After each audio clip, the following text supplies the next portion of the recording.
Welcome back. So today we go start our tori with the nation. Make we check wetin dey inside the paper today. Major headline here talk say lack of banking details delay first direct local government allocations. 774 local governments to receive 361 billion. Another tori here, vandals plunged 60% of Abuja into darkness. Still 132 kV underground cables. My office is in darkness, says Adelabu. Another tori here, Mbata's kinsmen move against him as new Ohaneze leader. We get another tori here. Tax reform bills, Tinubu hails government over support. Police comb Ogun swamp for abducted retired AIG's wife.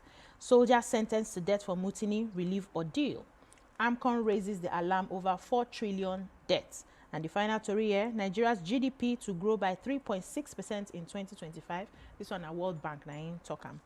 Which tori we get for this? All right, I just want to shout out with this particular story. UCH for inside Ibadan. We don't get reports say a team of surgeons, doctors, where they inside University College Hospital for UCH Ibadan, led by Professor Olayinka Shitu.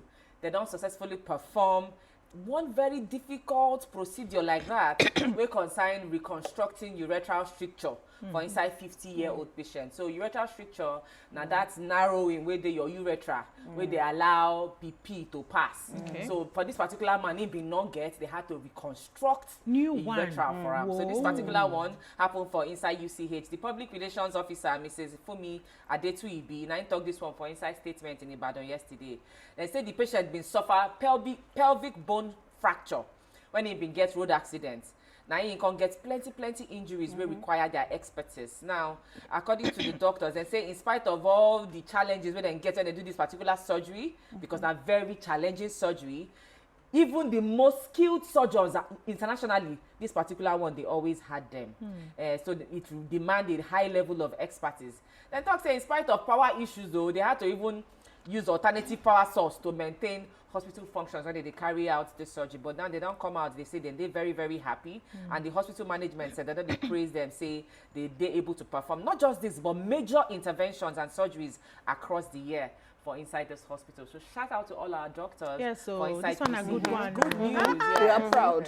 I'm proud of We them. get the They do a manpower. lot. They actually do a lot. We get the manpower. The one where I get now about 30 December for inside the nation, they talk say Nigerians in diaspora, they spend over 60 billion naira for inside Webudo, Nigeria, just 2024 December alone. Now the Chemo on top of the Nigerians in diaspora commission, where they call Abike Dabibi, now become aside to calculate this one.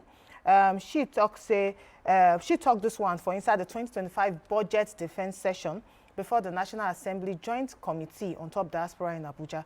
According to her, she talks saying in the last 5 years, say Nigerians maybe say that they are diaspora where they come back for inside Webudo, Nigeria, that they don't spend over $90 billion, not naira, $1 billion for inside Webudo, Nigeria. She can't talk plenty things on. He said, you know, we don't reach a stage where in the last 5 years we don't show say diaspora now powerful force where if it help to move our Nigeria forward.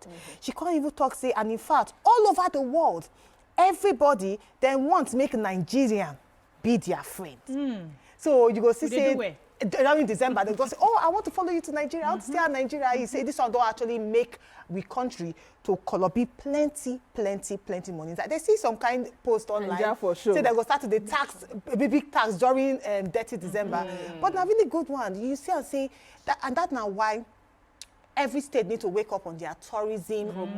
I'm telling you. So get where to go attract people come their own. I'm telling you. Not only Lagos and Abuja, Lagos, Abuja, Port Harcourt. Yes. Other states get things where they feel Maybe they say now clubs now make a lot of money this period. So imagine say a lot of tourist attraction centers are there on ground where people they come with their family. Nigeria will make plenty money from tourism. Make money. Any other story, Abigail? Okay, Nigerian gross domestic product, they say it will grow by 3.6. World Bank now don't come and talk say make would they expect say in 2025 2026 so our gross domestic product will reach between 3.6 and 4.2.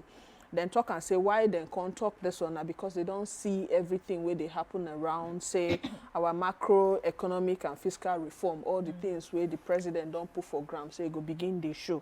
Some of them is say the revenue they don't talk say the subsidy where they come out for inside foreign exchange, it don't help to make sure say our economy don't they go, and say as they don't unify the exchange rates, they don't make them one particular figure, say it will actually help for our economy to grow. You still talk say this one self our oil production, say if it grow, if it increase, but we never, you know, they're not sure say we go fit meet the OPEC quota where they put for us. But for this all, year, right? yeah, for this year. So all in all, we say make we expect growth, because as Nigeria and South Africa are one of the biggest economies for inside Africa.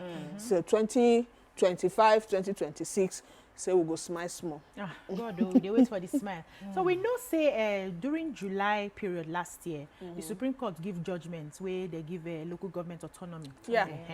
So the first money where they're supposed to pay now directly, as they just share that money where they don't talk, say that they share for everybody, they're supposed to pay the very first one to the local government directly. You know, say before now governors that they give the money, then governors go come share to the local government. Now they no fit pay the money because some administrative bureaucracies there on ground. The first one be say the accounts where they say they open. Many of the local governments never settle down to say open the accounts. Even the ones who open the account to CBN, they never fit settle down to send the details to FAAC. So FAAC no fee pay them. And you know, say some states they get election, get as the election be. Some governors see they delay some election. All these ones they affect everything. But federal government don't talk say once they get their details complete, they go get their money. So now make all of them now sit down, begin think of how they go sort out their details so that they go get their money. Make everybody hold their local government chairman. Say you don't collect money now. Can't do road that far. We they see you here. No be president. Everybody go the hold. Then we move on now to the punch. Make a check whether we get small time before we move on to the punch, or we go come back. Okay. Major headline here: petrol pump price surges to 1,150 after Dangote hike. 18 UNILAG female first-class graduates. Oshun, how DSS busted ISWAP terrorists who posed as watch repairers. Another story here: brace for more price raise, marketers tell Nigerians. This one for the petrol. My daughter planning wedding to pharmacist before murder. Mother of copper beheaded by gospel singer. Away. Accidental discharge. Grieving families helpless as killer cops revel in freedom. Why I've now remarried 4 years after my wife's death. This one a Caribou of Remoland, Obajayi. I love men who use a way on me. Your mouth strong. That one heavy. Ogu community raises their lab after government abducts retired AIG swipe. Maybe we'll take one to read before we go. All right, I get this one concerning the 18 all-female first-class graduates for inside the 2023 and 2024 academic session for inside UNILAG. This particular story sweet my heart when it first break out for news a few days ago. Now, for inside the Department of Mass Communication at the University of Lagos, they don't make history as that particular department don't produce 18 all-female first-class graduates for inside this 2023-2024 academic session. This remarkable feat now inside the awarding of first degree honors for the university 55th convocation ceremony will happen on Tuesday 9. Then come out, come talk this one. This convocation reached 3 days, then see 16,590 students conferred with degrees and diplomas. These graduates, some of them include Ferome Abiola, I think we should mention their names, Ahurele Akani, Oyidamola Arikawe, Ifedayo Ayilaron, Demilade Ogo Bankole, Olaide Bankole, Eniola Daramola, Faith Enang, Temiloluwa Igmilade, Joy Imana, and a host of many others. I just want to encourage this girl, say, then really make us proud. Is it possible? Because most of them go talk, say, slay mama. This is the definition of slay mama. A queen and more on your read your book and come out. They even share some strategies will help them to actually be this first class. One saying that determination and discipline now you help her make first class. Another one can talk, say, I make first class to prove people wrong. That guy go get story. Maybe get some people for our village. Wait, say she don't go ever feel make anything for life. You can never. Another one talk say I combine hard work with prayers. One say I'll be getting more degrees. I just love these stories. I really want to take my time read the personal story of each of these ladies and just. They're very, very interesting. Very heartwarming. We're happy for them. But we go mellow small for here. Sake of say the story them for paper never finish. We they come back, no go anywhere. Stay tuned. Your View will be right back.